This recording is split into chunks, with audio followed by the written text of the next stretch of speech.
Semoga Allah SWT hari ini bersama-sama bersama Tuhan bisa beri salam juga kepada Tuhan. Ini manusia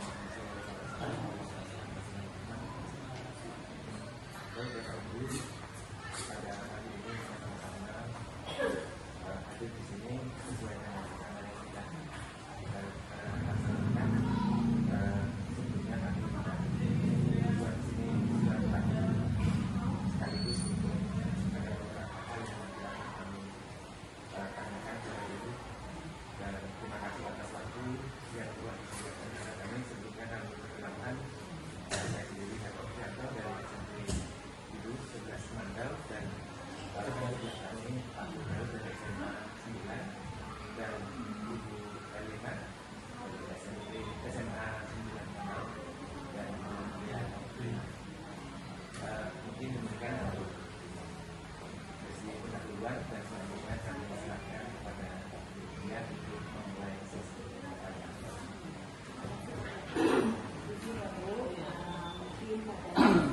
Kami nanti akan mewawancara Ibu sebagai kepala sekolah di SMP Negeri 11 Mandau. Ini akan memberikan beberapa pertanyaan. Nanti Ibu menjawabnya ya. Pertanyaan pertama Bu, yang akan ditanyakan, selama Ibu menjabat sebagai kepala sekolah di SMP 11 Mandau, tentu Ibu pernah mengalami atau mendapatkan kasus-kasus baik berhubungan dengan murid atau pihak luar ya Bu. Itu yang kita sebut dengan istilahnya nanti ada kasus yang nanti akan berhubungan dengan hubungan etika atau hubungan moral. Nah, yang mau saya tanyakan di sini Bu, bagaimana cara Ibu mengidentifikasi kasus-kasus yang merupakan sebuah hubungan etika atau hubungan moral? Terima kasih. Assalamualaikum warahmatullahi wabarakatuh. Sebelum menjawab pertanyaan dari dia, saya perkenalkan diri dulu ya. Bapak Ibu, terima kasih Bapak Ibu sudah berkunjung ke SMP Negeri 11 Mandau, sudah mempercayakan kepada kami untuk mengambil sampel waktu datang untuk jadi Bapak Ibu sebagai calon penggerak. Mudah-mudahan informasi yang kami berikan ini mungkin bermanfaat bagi Bapak Ibu di dalam kegiatan guru penggerak. Perkenalkan, yang pertama, nama saya Ibu Mai Suryani, Bapak Ibu biasa memanggil dengan Bu Emi. Saya bertugas di SMP Negeri 11 Mandau ini hampir lebih kurang 7 tahun. Mungkin ini sebagai perkenalan kita. Alhamdulillah pagi ini kami bergembira dengan kedatangan Bapak Ibu kemari. Mudah-mudahan Bapak Ibu maju bersama guru penggerak pendidikan. Bella, untuk menjawab pertanyaan dari Ibu Dia tadi, bagaimana cara Ibu mengambil sebuah keputusan dalam sebuah permasalahan, mungkin yang sebuah kasus yang merupakan sebagai dilema etika. Mungkin masalah ini Bapak Ibu, kita sebagai aparat pemerintah, saya bawakan Bapak Ibu ya, kepala sekolah itu ditugaskan sebagai seorang aparat pemerintah. Itu bagaimanapun kita adalah melayani masyarakat. Melayani masyarakat di dalam pendidikan, tujuan kita adalah memajukan pendidikan sebagai tujuan pendidikan nasional. Mungkin hal ini pernah kami alami, ada satu hal mungkin masalah besar, mungkin juga di masyarakat dibincangkan, tapi di sini kita harus mengambil sebuah keputusan yang bijak, karena ini menyangkut ke dalam masa depan anak. Kalau menyangkut ke dalam masa depan anak didik, saya sebagai kepala sekolah selalu berpihak kepada anak didiknya. Supaya kita ingin memajukan anak didik kita, itu tujuan kita. Karena kita yakin anak-anak yang dalam perkembangan usia banyak masalah, banyak hal ya Bu ya, boleh dikatakan, boleh disebut dengan kenakalan remaja. Tapi mungkin tingkat SMP mungkin belum disebut kenakalan remaja. Anak ada adalah korban. Nah, kalau saya secara pribadi berprinsip itu. Kalau di tingkat SMP, anak SMP ini adalah korban. Jadi kita harus menyelamatkan korban, kita harus membantu, karena dia tidak mengerti. Jadi bagaimanapun dilema di dalam masyarakat, sebuah keputusan misalnya mendesak kesampaian, kita mengambil keputusan yang memang harus menguntungkan kepada anak. karena anak ini masa depannya akan panjang. Langkahnya panjang lagi, kita harus selamatkan anak. Nah, jadi banyak hal yang akan kita lakukan. Yang penting kita harus menyelamatkan pendidikan anak, itu penting. Kalau menyangkut ke siswa. Jadi dalam menyangkut ke siswa, dalam menyangkut anak itu, kami selalu berpihak pada dalam menyelamatkan pendidikan anak. Itu yang penting. Itu sudah jawaban dari Bu. Kalau saya simpulkan ibunya, dan ibu tentu mengidentifikasi kasusnya ini, dengan identifikasi bisa jadi dengan murid, keputusan adalah nanti keputusan yang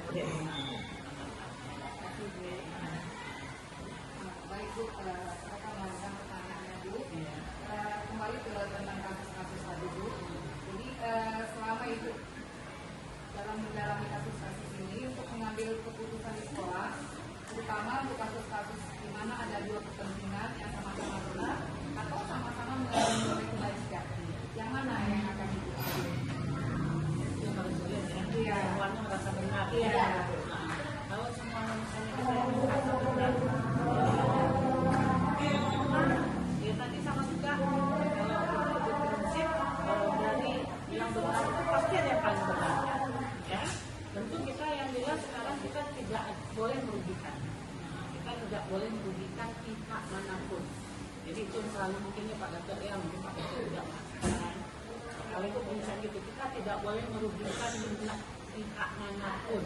Dan kita harus bawa berembuk. Kita bawa diskusi, kita bawa berunding, insya Allah mudah-mudahan kalau kita adakan mufakat, insya Allah pasti kita akan mufakat. Jadi dengan cara berunding, kita dudukkan bersama, kita diskusikan, insya Allah kita akan diskusikan di tempat yang lebih baik. Berarti dalam mengambil keputusan itu menilai bahwa semua yang paling benar ya Bu, ya. Iya. Ya, dengan cara berunding. Terima kasih. Ya, oke. Baik Bu, ini pertanyaan ketiga. Jadi dari beberapa kasus yang pernah Ibu ambil keputusan, kira-kira itu langkah-langkah atau prosedur seperti apa yang Ibu lakukan? Oke.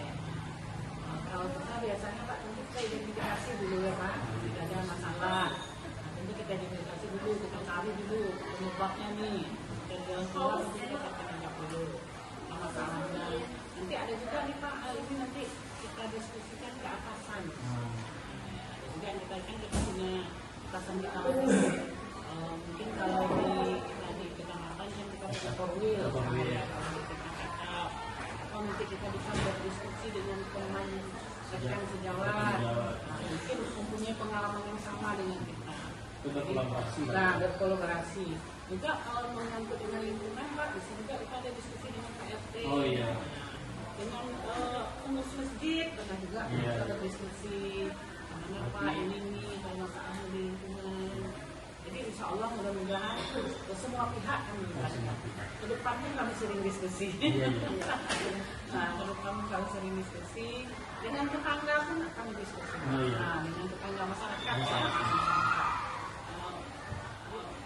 Di lingkungan ini juga dengan orang kantin pun kami kadang diskusi. Jadi selalu kita bawa dulu. Dan kita cari permasalahannya, kita diskusikan bersama-sama. Mungkin tidak secara formal duduk, tapi secara kekeluargaan ada juga. Dengan guru itu juga ada. Kadang-kadang mungkin tidak langsung panggil secara dinas. Saya datangi, saya dekati dulu secara kekeluargaan, nanti kita bincang. Dari bincang itu nanti baru kita duduk secara resmi. Jadi gitu Bu, kalau saya simpulkan berarti Ibu dalam penanganan kasus tadi langkah-langkahnya itu adalah mungkin berkolaborasi menyesuaikan dengan kasusnya apa, misalkan dengan lingkungan berarti dengan pihak lingkungan, dengan pimpinan atau atasan dari atau kaca mungkin sesuai yang kita dulu ya. Terima kasih Bu. Lanjutkan ya, Bu. Tadi langkah-langkahnya sudah dipaparkan dengan baik. Untuk hal apa saja yang mungkin anggap Ibu efektif sekali untuk menangani suatu kasus, untuk mengambil keputusan yang terbaik. Itu yang penting.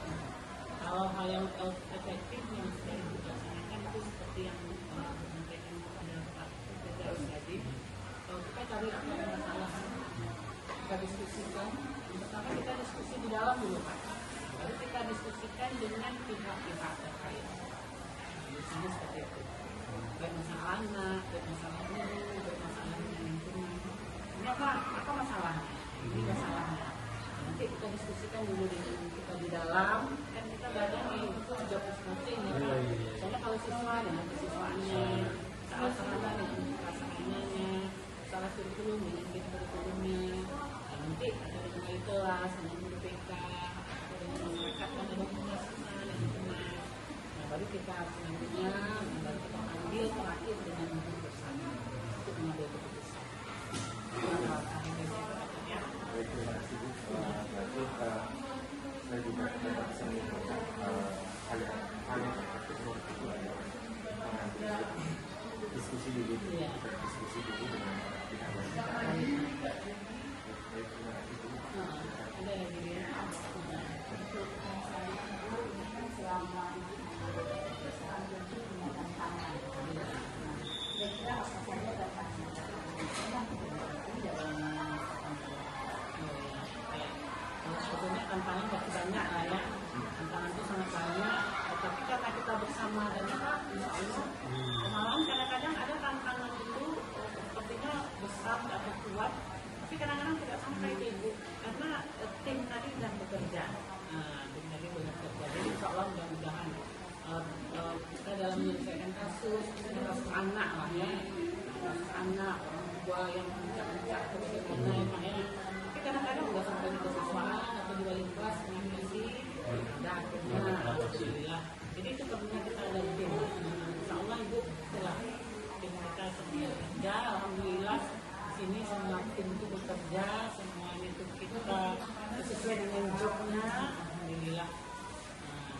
Ini ibu tantangan ibu selama menjabat dari itu cukup banyak, cuma bisa terdapat juga adanya kolaborasi dan bersama dengan tim. Oke, baik Bu. Pertanyaan selanjutnya, dalam menyelesaikan sebuah kasus itu Bu, apakah Ibu menyelesaikan kasus itu di saat itu atau memiliki jadwal tertentu? Nah, atau prosedur seperti apa yang Ibu? kalau dijadwalkan tidak dijadwalkan, cuma kita tidak juga langsung menyelesaikan secara kalau tergantung kasusnya. Nah, kalau kasus itu memang perlu penanganan cepat, kita cepat sesuai dengan rumus tadi kita diskusi. Kalau memang dia perlu cepat kita selesaikan langsung ke atasan. Hari itu juga sama kayak kemarin, nah, kan itu makanya ibu udah bisa, ibu harus ke Komwil dulu, harus ketemu Komwil, harus membincangkan, balik lagi ke sekolah, ini. Jadi itu yang perlu masalah semua. Di lingkungan ini juga dengan orang kantin kan kami kadang diskusi, jadi selalu kita bawa dulu kita cari permasalahannya, kita diskusikan bersama-sama, mungkin tidak secara formal duduk, tapi secara kekeluargaan ada juga. Dengan guru itu juga ada, kadang-kadang mungkin tidak langsung dipanggil secara dinas, saya datangi, saya dekati dulu secara kekeluargaan, nanti kita bincang, dari bincang itu nanti baru kita duduk secara resmi.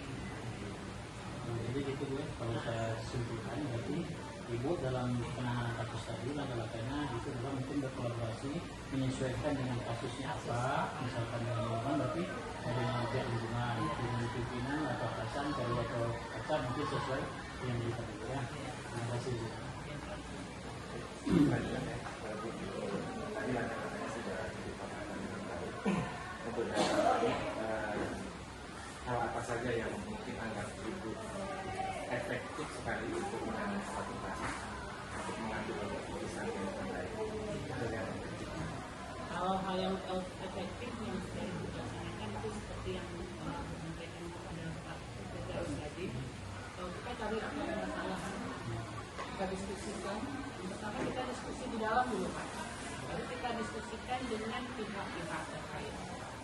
Misalnya seperti itu. Baik masalah anak, baik masalah guru, baik masalah lingkungan. Ini apa masalahnya? Ini masalahnya. Nanti kita diskusikan dulu dengan kita di dalam, kan kita belajar nih itu job masing-masing ya kan. Soalnya kalau siswa dengan kesiswaannya, salah sarana dengan pelaksanaannya, salah kurikulum dengan kurikulumnya, nanti ada dengan wali kelas, dengan guru BK, atau dengan masyarakat dan ada pemasukan dan teman. Nah baru kita selanjutnya baru kita ambil terakhir dengan guru bersama untuk mengambil keputusan.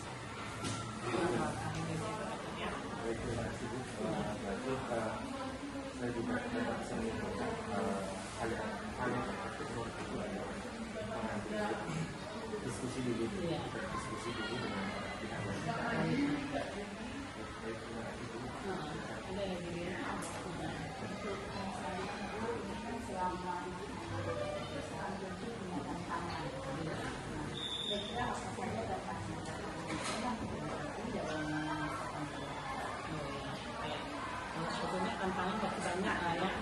Tantangan itu sangat banyak. Tapi karena kita bersama dan Pak, insya Allah, malam kadang-kadang ada tantangan itu sepertinya besar atau kuat, tapi kadang-kadang tidak sampai ke Ibu karena tim tadi sedang bekerja. Tim tadi bekerja. Jadi insya Allah mudah-mudahan kita dalam menyelesaikan kasus anak lah ya, kasus anak orang tua yang mencak-mencak terus bagaimana ya. Tapi kadang-kadang udah sampai di kesiswaan atau di wali kelas dengan misi, dan akhirnya alhamdulillah. Jadi itu perlunya kita ada tim.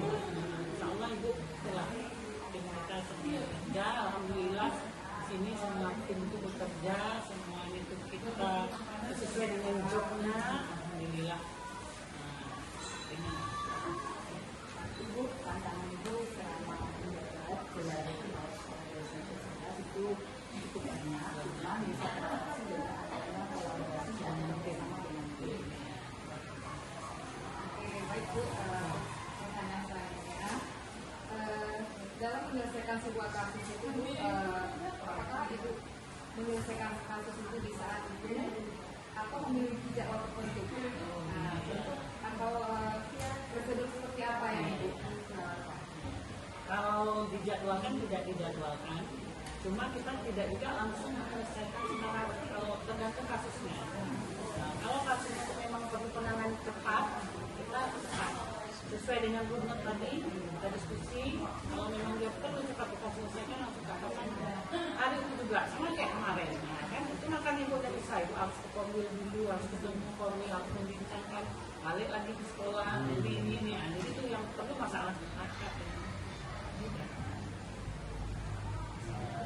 Baik, terima kasih. Oke. Itu atas waktunya disediakan untuk kami khususnya, dan tentunya banyak pengalaman dan ilmu yang kami dapatkan dari percakapan ini sampai hari ini. Mudah-mudahan juga apapun nanti hasilnya kami nanti, mudah-mudahan Ibu doakan juga kami dapat nilai yang baik. Iya. Jadi mohon maaf atas segala hal yang mungkin kurang atau kurang berkenan.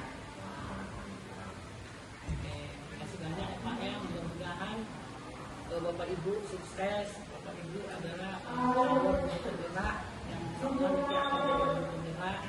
Bapak Ibu juga adalah calon dari pemimpin nanti, insya Allah mudah-mudahan saya doakan teruslah berinovasi, terus menjalin hubungan dan kerjasama dengan semua pihak untuk memudahkan kita.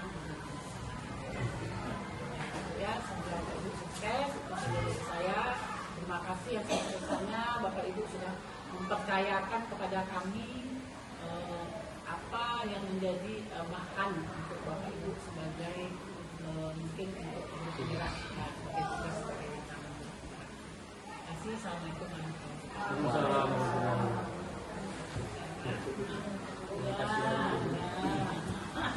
Iya, salam sama Pak Kandes. Kawan ibu pas di sini semua ini panggilan dari memang kawan.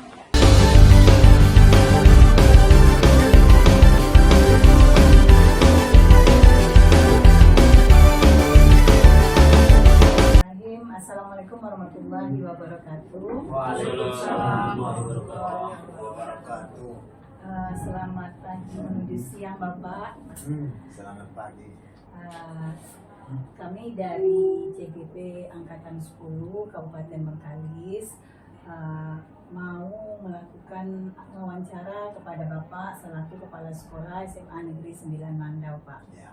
Oke. Adapun tujuan kami datang hari ini merupakan salah satu tagihan tugas dari CGP Angkatan 10, yaitu pada modul 3.1 itu kami dianjurkan untuk mewawancara salah seorang kepala sekolah untuk mengetahui kebijakan-kebijakan yang diambil selama ini dalam hal menganalisa kasus-kasus yang pernah terjadi di sekolah.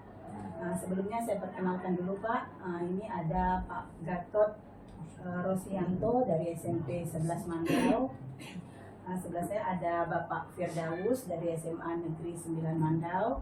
Saya sendiri Ibu Dia Okrina dari SMA Negeri 9 Mandau. Di samping saya ada Ibu Desiana Musli dari SMP 2 Batin Solapan. Dan yang paling ujung itu ada Ibu Erlina dari SMA Negeri 9 Mandau Pak. Ya. Untuk judul kita atau tema kita pada wawancara kali ini itu adalah pengambilan keputusan yang berbasis nilai-nilai kebajikan sebagai seorang pemimpin. Mungkin nanti selama wawancara kami akan bergantian bertanya sama Bapak tentang beberapa hal kasus yang pernah terjadi, terkhusus mungkin di SMA Negeri 9 Mandau Pak. Ya. Oke. Minum boleh. Silakan Ibu Bapak minum. Baik, untuk pertanyaan pertama itu saya tanyakan ke Bapak. Ya. Selama Bapak menjadi seorang kepala sekolah itu tentu pernah ya Pak terjadi kasus-kasus di sekolah. Contohnya bidang apa kasusnya ini kira-kira ini? Mungkin kasus yang berhubungan dengan siswa, mungkin juga dengan pihak luar seperti itu Pak ya. Ya. Pertanyaan saya Pak, bagaimana cara Bapak untuk mengidentifikasi kasus-kasus yang merupakan dilema etika atau rujukan moral yang pernah terjadi selama Bapak menjadi pemimpin di SMA Negeri 9 Mandau Pak? Oh iya. Kalau kasus kita yang terjadi paling kasus-kasus kecil lah, dasar romantika anak SMA, ya kan? Romantika di sini. Tapi kalau dengan orang luar kita tidak mengalami itu. Kalau anak-anak ya kita lihat jenisnya apa kejadiannya yang ada.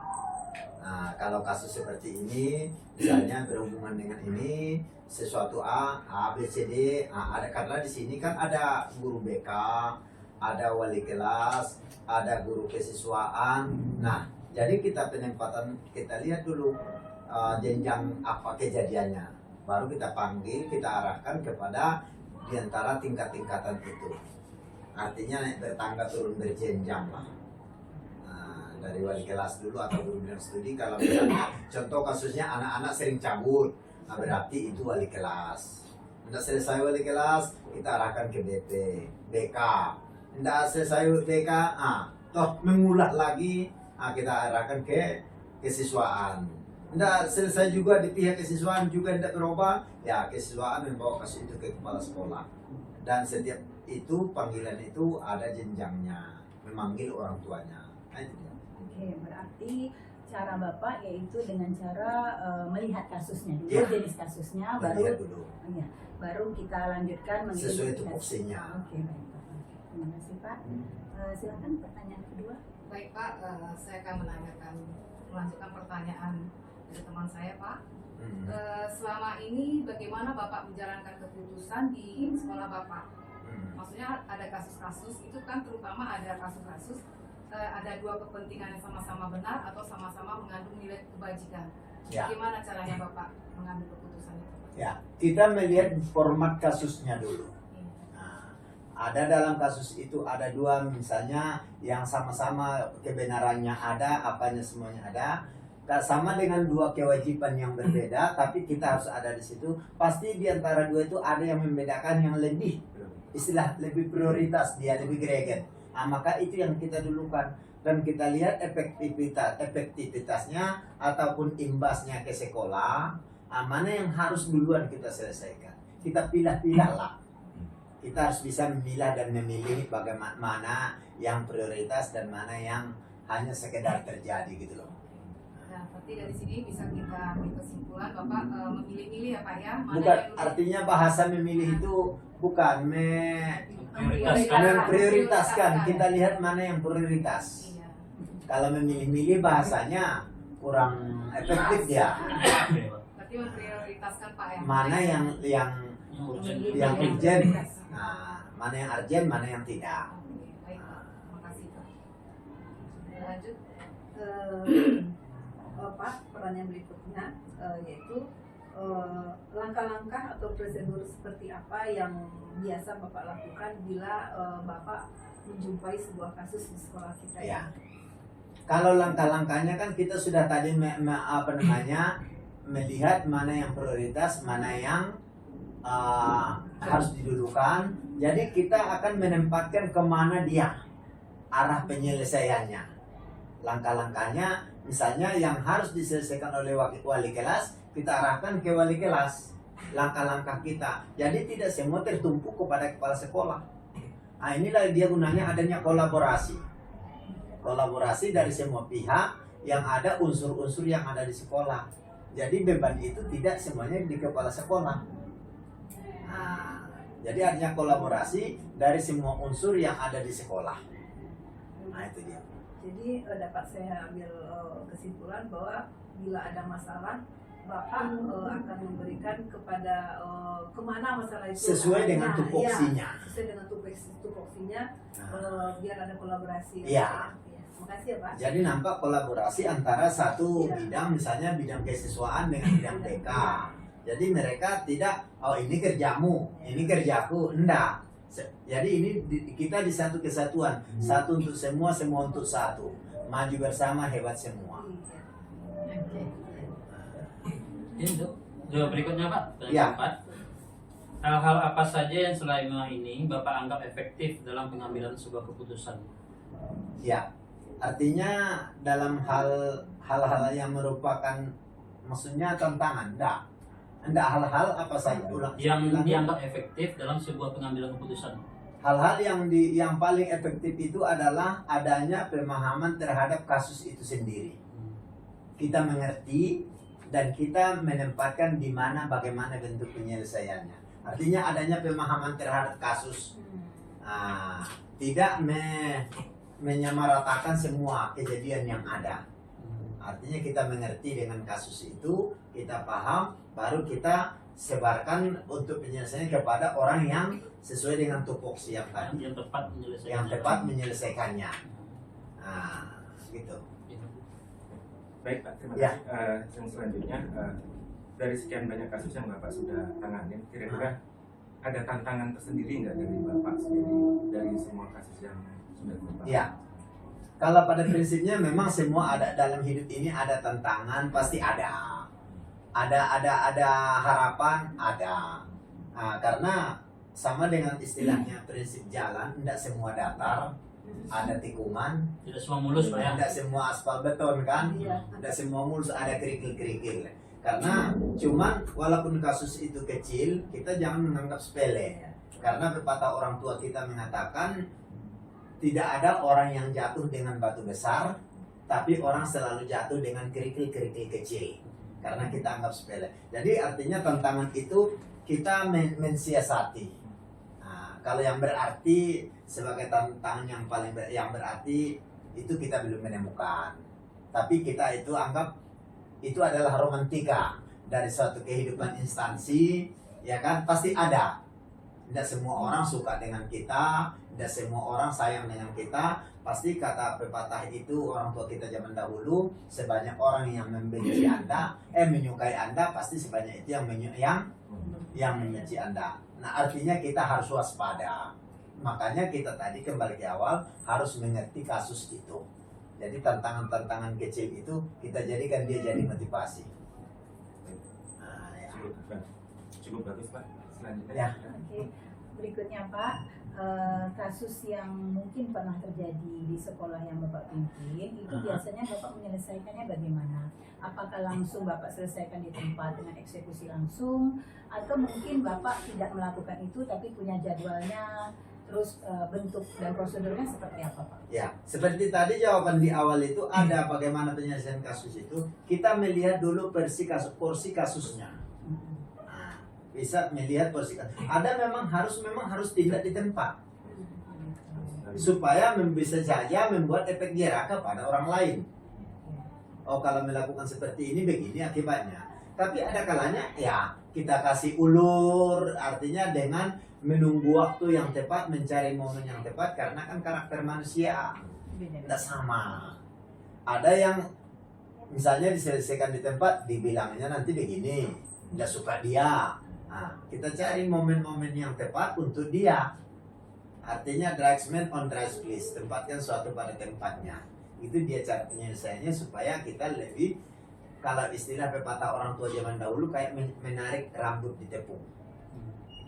Nah, rambutnya tidak putus, tepungnya tidak terurai, masalah selesai. Nah, gitu dia, Bu. Berarti intinya disesuaikan dengan kasus. Iya. Ada yang langsung dieksekusi, Betul. yang Ada yang langsung dieksekusi, ada yang tidak. Memang seperti itu dia pola penyelesaian kasus. Iya, betul. Jadi kalau yang tidak dieksekusi itu Pak, bagaimana sistem Bapak menyelesaikannya? Apakah mungkin perlu berkolab dengan para wakil atau seperti Ya. apa? Artinya gini, kalau misalnya yang tidak ditindak misalnya, ditindak langsung, nah, kita kan punya kolaborasi dengan partner kerja kita. Ada wakil, ada ini, nah, kita berdiskusi. Jadi penyelesaiannya bisa saja hanya di tingkat mereka. Nah, walaupun kepala sekolah tidak ada jaminan harus bisa menyelesaikan kasus, bisa saja yang di bawah yang lebih tepat. Artinya seorang kepala sekolah tidak menunjukkan bahwa dia itu merasa super. Nah, karena tanpa dukungan dari bawah tidak akan bisa dia tegak. Jadi berikan kepercayaan kepada partner kerja, teman kerja, masing-masing ada kerja masing-masing. Jadi dia kita hargai. Orang kita hargai itu ya setidak-tidaknya dia akan merasa dihargai dan tanggung jawab dengan pekerjaannya akan lebih tinggi Iya. daripada kita mendikte dia. Nah itu. Baik Pak, untuk soal selanjutnya Pak, dalam pengambilan keputusan dalam kasus-kasus yang ada selama ini Pak, Nah, adakah seseorang atau faktor-faktor apa yang selama ini membantu atau mempermudah Bapak dalam menyelesaikan kasus ini Pak? oh, yang paling termudah adanya kolaborasi dari semua unsur yang ada di sekolah ini. Adanya kolaborasi, kerjasama. Nah, itu dia yang paling utama. Karena pertanyaan tadi yang paling utama berarti Iya. satu, Iya, baik Pak. ya kan? Iya. Kalau tanpa adanya kerjasama dari pihak pimpinan dengan yang dipimpin, alamat badan hancur. Nah, tapi karena kita selalu mengingatkan moto yang ada kepada kita, maju bersama, hebat semua, semua untuk satu, satu untuk semua, ya, maka terjadilah kolaborasi yang bagus, maka masalah itu selesai. Oke. Baik, berarti di sini untuk menyelesaikan kasus-kasus ini Bapak perlu kolaborasi Pak ya dengan Iya. semua unsur-unsur yang ada di sekolah. Iya. Baik Pak. Dan menengok kasusnya. Ah, Dan ada memang harus tidak perlu kolaborasi, Iya. cukup saya sendiri. Nah, karena kita sudah mengidentifikasi namanya tadi ya, iya. mengidentifikasi kasus-kasus yang terjadi. Baik Pak, makasih. Artinya bola itu bulat, tapi tidak semua yang bulat itu bola. Iya, benar tuh Pak. Baik Pak, terima kasih sebelumnya dan ini penutup sekaligus pertanyaan pamungkas. Iya. Dari semua yang Bapak sampaikan dari kasus-kasus yang pernah Bapak alami dan Bapak memberikan solusi, bagaimana apa pembelajaran yang atau pengalaman yang sudah Bapak dapatkan atau paling tidak memberi kesimpulan dan berikan kami juga tips. Ya. Yang pertama dari semua penyelesaian kasus yang ada, kalau bagi saya pribadi lah ya, artinya yang pertama kita bisa memahami karakter orang. Karena setiap orang punya karakter. Lain lubuk, lain ikannya, lain padang, lain belalangnya, lain orang, lain karakternya. Kalau karakter saya misalnya karakter keras, tapi sebenarnya saya bukan keras, saya karakter tegas. Nah, saya karakter tegas. Tapi ada orang yang tidak siap dengan karakter saya, dibilang saya keras. Nah, itu dia. Nah, jadi artinya kalau kita sudah memahami karakter orang, maka akan mempermudah kita dalam bersosialisasi. Artinya kita, kan kepemimpinan itu ada 4. Kalau saya tidak salah ya, kalau yang pertama kan otoriter. Yang kedua harismatik. Yang ketiga demokratis, dan yang keempat laissez-faire ya. Kalau saya tidak salah itu namanya, tidak salah bahasa saya, tapi mengarah ke sana. Yang otoriter ya apa kata saya, semua orang tidak ada yang benar kecuali saya. Tidak ada yang benar kecuali saya. Itu yang otoriter. Semuanya bertumpu, ibaratkan rapat pun tidak ada pernah tanya jawab, semuanya berasal dari depan. Hanya keputusan aja, membacakan keputusan, katanya rapat dinas, tapi tidak pernah ada tanya jawab. Kalau ada guru yang bertanya dianggap musuh. Nah, saya tidak seperti itu. Nah, yang kedua, yang harismatik. Mungkin kalau harismatik saya mungkin tidak dapat. Saya tidak bisa, karena saya tidak ada wibawa saya. Saya orang yang tidak pernah jaim, jaga image, ya kan? Nah, ya. Kemudian yang ketiga ini adalah demokratis. Artinya kita berikan kebebasan tapi ada aturan.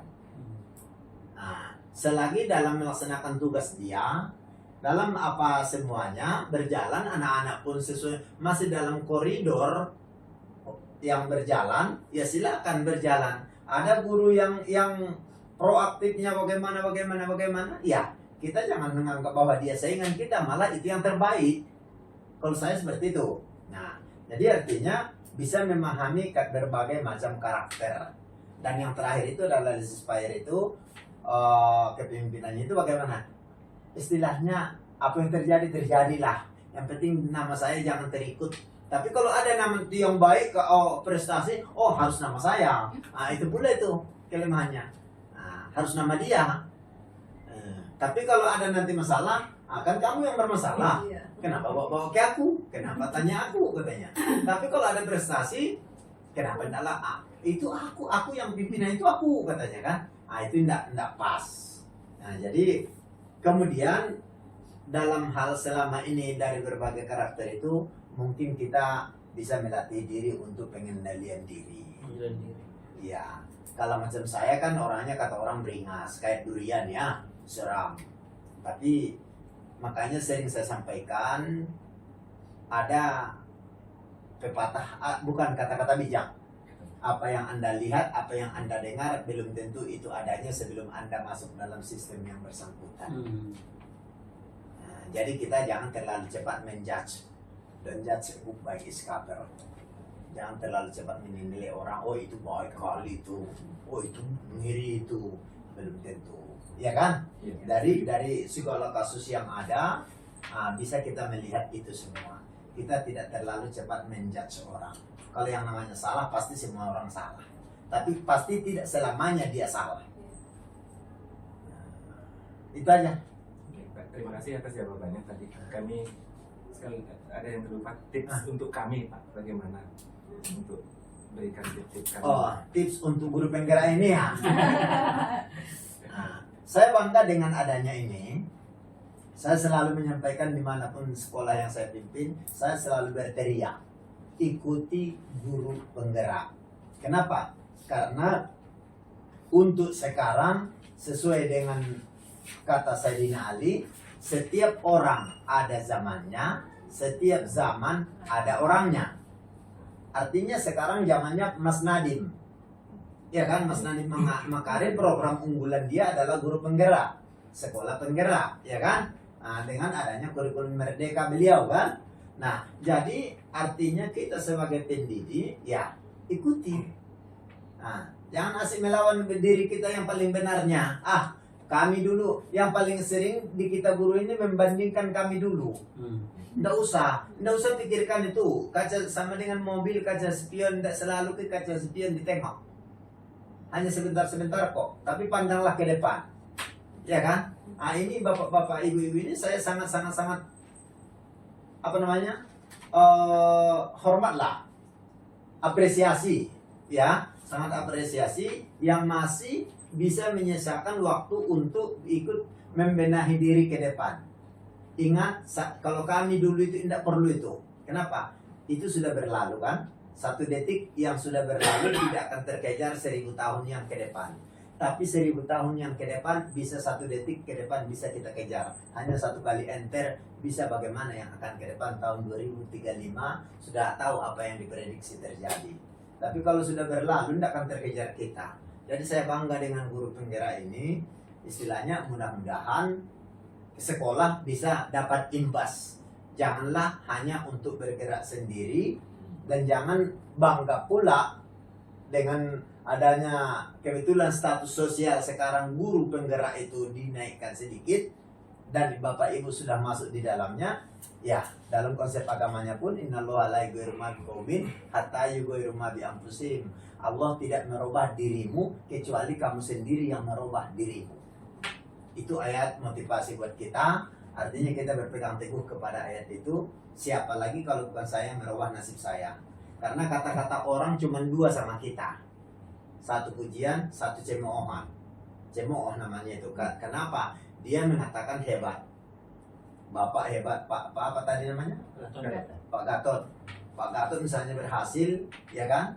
Pak Gatot berhasil, oh hebat Pak Gatot. Tapi tidak ada gunanya itu. Di saat orang memuji Anda, mohon maaf, disitulah kita terlena. Di saat kita terlena, disitulah orang lain menyepak kita. Ya kan? Di saat kita terlena, dibangunkan orang, kita disepak terjangnya kita. Tapi kalau yang kedua, kasihan. Cuman itu yang ngomong orang sama kita. Sudah mati-matian kita, sudah begini-begini, tungkus lumus, tapi kita misalnya tidak diarek, kasihan siapa Gatot itu, sedikit tidak diarek orang dia ya.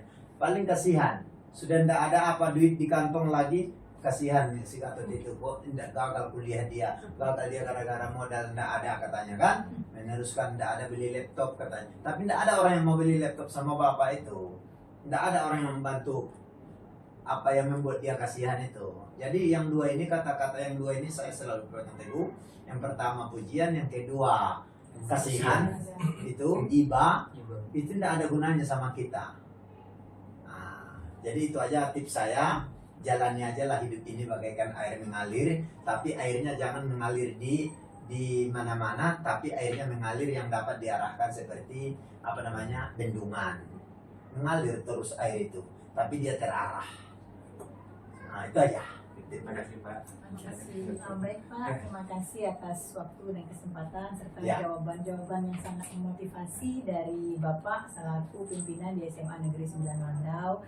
Semoga harapannya setelah sesi wawancara ini, kami para guru-guru calon guru penggerak angkatan 10 semoga dapat memanfaatkan ilmu yang sudah Bapak berikan dan bisa menerapkan. Mungkin nantinya jikalau kami bisa jadi pemimpin, kecilnya saja adalah pemimpin di dalam kelas. Begitu Pak. Yang jelasnya sama-sama berdoa kita, saya pun mohon doa lah kita bersama-sama tidak ada gangguan dalam tugas kita. Amin. Nah, Oke, ada lagi Bapak Ibu? Mungkin demikian saja Pak, kami mohon maaf jikalau kedatangan kami ini mengganggu aktivitas rutin Bapak.